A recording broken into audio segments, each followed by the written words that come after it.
my research really does speak to the importance of organizations and societies considering not just material constraints, but also temporal ones when thinking about how to best help their constituents. Right.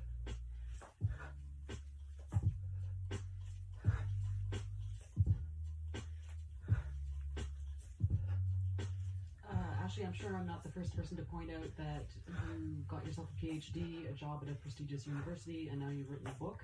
Things that take both a lot of time and a lot of work. Is this balance something that you struggle with in your own life? Yes. I remember going through a difficult breakup with a partner of 10 years in my first faculty year as a function of the constant work travel, a move to a new city, and I had this moment where I was giving a talk at a university on my research showing that people who value time over money have better social relationships and spend more quality time with the people that they care about.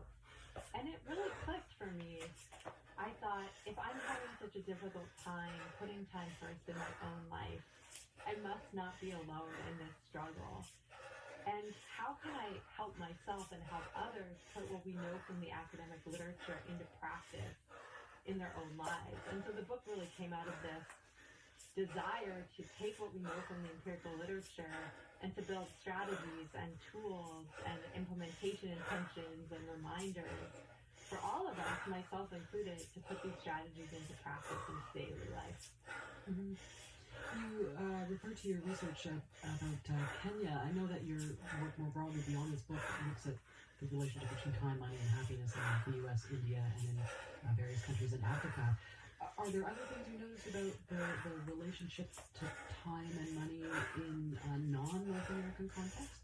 Yeah, so my postdoc and I published a paper last year actually looking at the value of leisure over work at the national level. And what we do find is that countries worldwide that have a higher proportion of respondents that value leisure over work also have a higher proportion of respondents that are happier. And those countries tend to be Nordic countries who have strong work-life policies. And we also see that countries who have a higher proportion of respondents that value leisure over work are better able to weather economic crises. What we found very interestingly in those data, we used the 2008 economic recession, and we found that regardless of the GDP of the country, regardless of how wealthy these countries were, when a higher proportion of citizens saw the value of work and family and prioritized that over work, they were less negatively affected by the economic recession in terms of their mental health. And I think this makes sense because, in North American cultural context where identity, our whole lives are really wrapped up in our work, when something happens to that area of our life, then we feel more lost. It's harder for us to deal with the mental health implications of unemployment or underemployment. However, when our self-worth and our society says that you are more than just your job, then it's easier to navigate underemployment and employment transition. And that's really where the role of society comes in, of policymakers.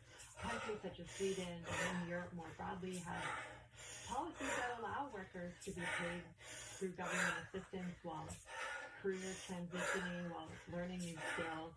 And I really do think that that's going to be increasingly important, especially as so many of our world's economies enter this uncertain and tumultuous period.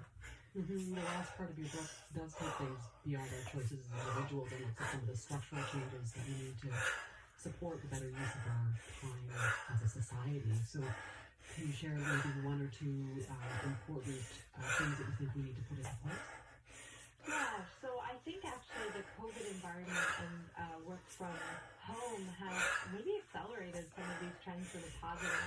Employees in large-scale data that we've recently collected with 80,000 respondents from countries all over the world who are engaging in remote work during this forced experiment in working from home due to the COVID pandemic are reporting more flexibility, more hour flexibility, and are desiring even more of it going forward. So I think the extent to which workplaces use this as a moment to take mental health seriously and time off policies seriously for employees.